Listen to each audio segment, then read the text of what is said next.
Hello and welcome to another edition of Weekly Wind-Up. I'm Dave Hodgson. Now, with the price of fruit and vegetables rising, have you ever thought of growing your own? Garden too small? Well, there's a way around that problem. It's called an allotment. There's lots of advice available by joining the Huddersfield Allotments and Gardens Federation. There's even an annual show where you can exhibit all your produce. In fact, the annual flower, vegetable and handicraft show is about to be staged in Greenhead Park, Huddersfield. And to give us the lowdown on it, we have Brian Grainger. What does this show consist of? It consists of quite a lot. It consists of, as we've already said, fruit, vegetables, flowers, domestic produce, handicrafts, floral arts and allotment classes.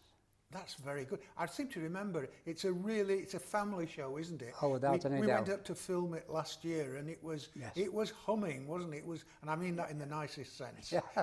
There were lots of people there, lots of stalls and lots of things to see and do. Yes. So like other organisations, you've suffered budget cuts, haven't you? Let's face it. There's no other way to put it. What difference has it made? Well, for this year, it's made one big difference, that it was 3 days or 2.5 days. It's now going to be 1.5 days, which is a big disappointment. Yeah. Is that cost, or is that getting people to come and take part? You know, oh no, without question, it's costs. It's costs. Yes. Now, this year, the administration will be run by the Allotment Federation and not by the council. Oh, so that means you have to provide your own security then? No, they're providing the marquee, the security, good, and the fencing round the marquee, and of course it'll be in Greenhead Park. Yeah. The alternative, well, we might have to think about that for the following year, which could be holes in some buildings or in something like that. But something inside, rather. It certainly won't be a marquee in Greenhead Park. No. Basically because of the cost. Yeah. Because you'll be talking, well, a minimum of £10,000. Ooh. There's no chance of it not happening, is there? Or is there? I would think not. No.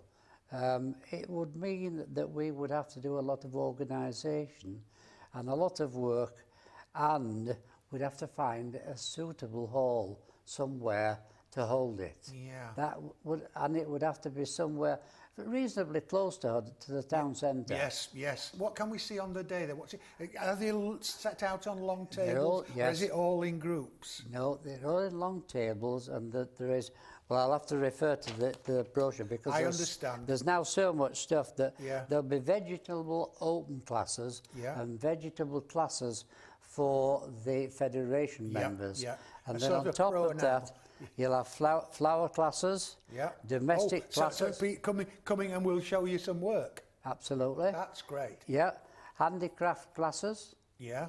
And there will be the gladioli competition for gladioli club members. Wonderful colours. I remember it from last year. It was beautiful for our colour cameras because we capture super, it yes. Now, how is it organised? Because there's a fair deal of tenting and hundreds of items to actually. It's all right getting the tent, but it's another thing entirely to put it up, isn't it? And put out the trestles. Well, the council have agreed that they will put all the trestles, etc. out. The marquee people erect the marquee and look after it all the time that it's up. Yeah. That is part of the money we pay, of course. Yes. And apart from that, there'll be the fencing round, and there will be overnight security as well, obviously, because of all the exhibits that are in there. Yeah. Apart from your organisation, which others are taking part? Even if it's just as visitors. Well, there's the handicraft section. Ah, yeah, of course. Yes. And then it's very difficult to explain that because there are so many different ones. There's also the model village people there as well. Oh, and it's most strange, but they always come along and it's a super display. Yep. And lots of different ones as well. You know, you've not got just one handicraft. You've got probably about Oh, 7 no. or 8 Oh, different yeah, ones. yes, quite a lot And of ones them. that you can take part in, and Yes. one that you just look at. And of course there is one important one as well. Please tell There me. is, there is a wine section. Ah, yes. Hopkinsons will no doubt be there with all their home brew and their wine. With free tasting as well. How much is it going to cost for entry?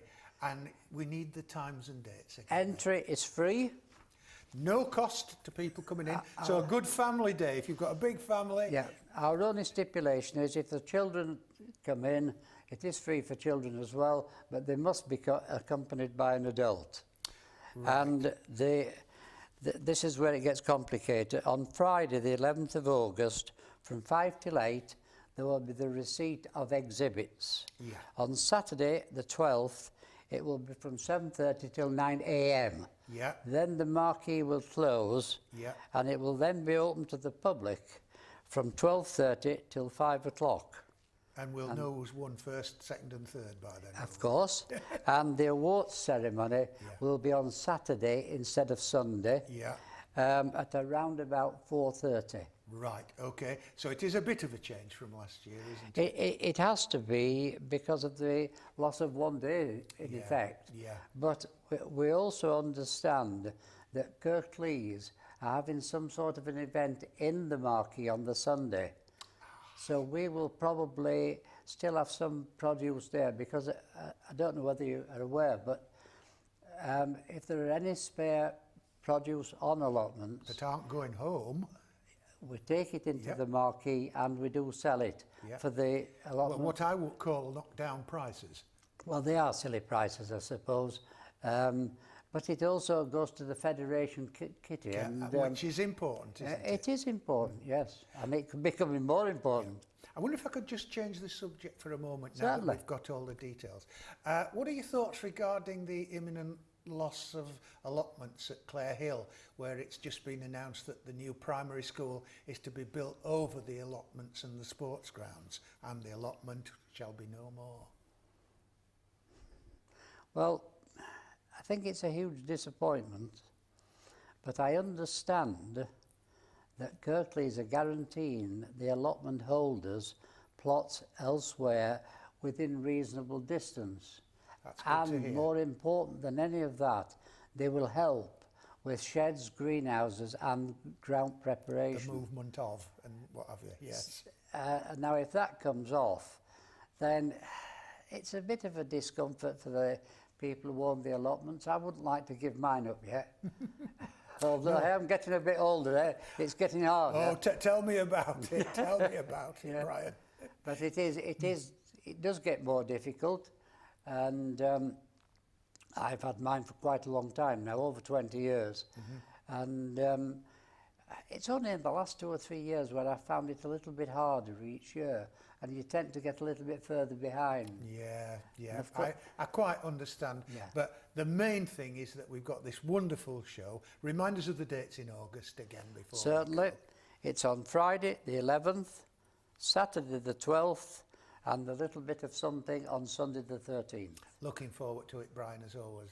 That's Brian Grainger of Huddersfield Allotments and Gardens Federation. Thanks to Kyle Warwick and the entire KLTV crew. This is Dave Hodgson. See you soon and stay lucky.